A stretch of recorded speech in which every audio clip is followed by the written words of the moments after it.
here we are for the daily discussion. We just finished watching two amazing semifinals, some really, really fun stuff. Just a couple hours after the second semifinal wrapped, and here we are fresh with our thoughts and opinions. Obviously, both games were really exciting. Let's start with Spain-Sweden. Yeah, both semifinals really entertaining. This is what you want to see in semifinal games. Some incredible goals. Spain-Sweden was an interesting one because I actually thought Sweden was the better team, which is interesting. But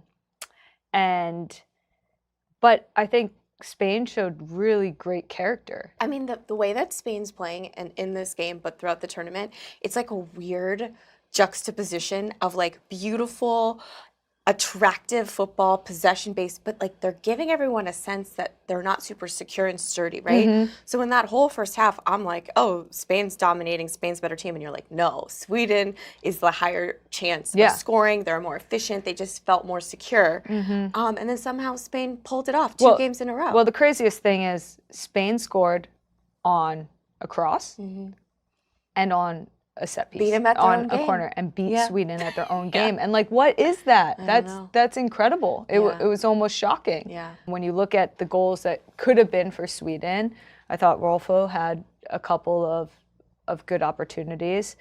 I thought where Spain became super dangerous was when Alexia actually came out of the game and they inserted Salma into the game, and it gave them a completely different dimension.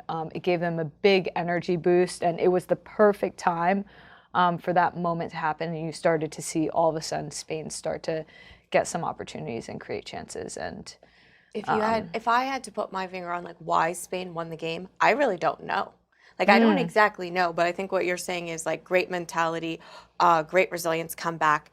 Now going into the final. And you've had Alexia start in your semifinal. She comes off. The team actually gets better, goes on to win the game. What do? I think these games, it's almost like we're like watching the NBA. You only want to turn it on in the fourth quarter. But I think these games, like, it's really interesting when these games are being decided, and it's showing that the game needs something extra at the end. So whether you're holding back, a big player or a big moment, it seems like that's what is happening. Yeah.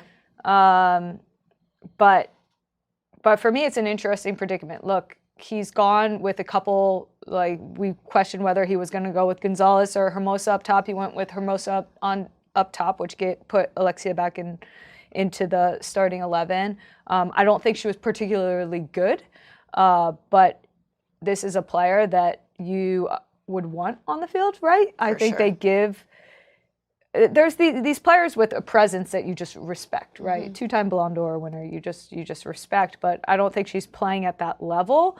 But it's hard to not have her on the field. Yeah. And I don't know if bringing her into the game later would have given them the bump. So I think starting with her, it kind of stabilizes them. And you also was great. And Jenny's playing. Our Janita. Let's talk Australia, England. Yes. Okay. So this game is kind of fresh on our minds from last night. Wow. Again, an incredible semifinal. So fun to watch. So fun to watch. I thought first off, England just so in control of the match. Especially first half, so in control.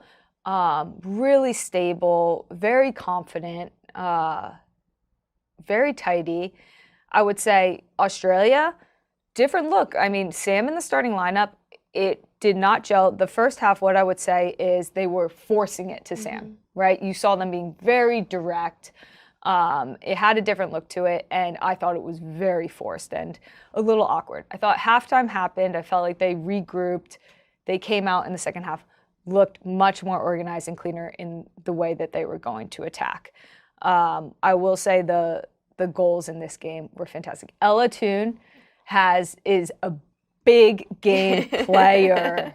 Big game player. That goal, fantastic. I love that moment for her. And you got the sense that they weren't done. They knew that wasn't going to be enough. That's what it looked like. The way they were playing, they were not content with that. They were apprehensive about the way that Australia can turn a game, especially with the crowd. I mean, when Australia scored, what a moment for Sam Kerr. That goal, so incredible. That goal is a World Cup goal. It's like you can't fabricate it. Like the energy in that stadium, her being kind of held back with her injury in the tournament, and then having that moment. Let's talk about it. Yeah, so but in that a couple moment, of things that I think are like really interesting. Like the first one is you're pointing out like they've played this tournament without Sam, right? And so they built an identity and they got in a form without one of the world's best players, their best player, and like in a home World Cup, right? With the emotional baggage of having that player on the bench, right? And it was a little disruptive because you can't really have Sam on the field and not play to Sam, right? Because she's that good. Yeah. So it was like, that was like an interesting thing. Then they get it right. They get it going. They find a groove. Sam scores a freaking golazo, like such a good goal. Not your typical Sam Kerr money in the bank goal, like a goal where you rise up above everything and you're just like destined to score.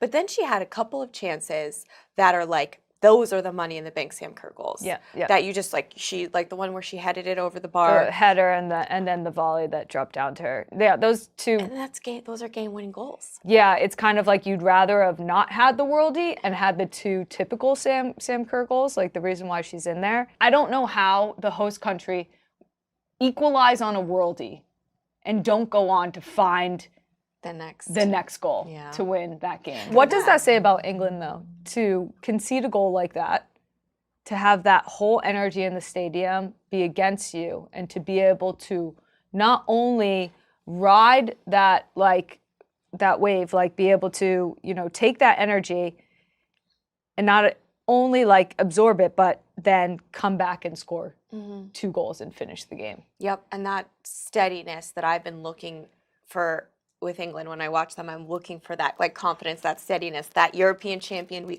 It showed in that second half. Like the way that they came back and scored was just like, it made it look easy. Yeah. They made it look like no problem. We were always going to score, and they just rode that emotional roller coaster in a very, very professional way.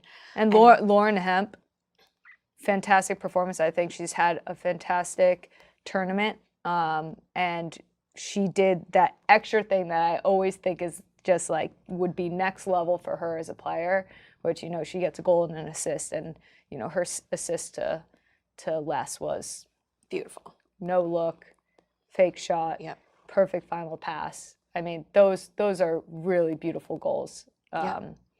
So and now it's the final. It's anybody's game. Honestly, any of those 4 teams, even based on their performances, could have made it into the final. And would have had great.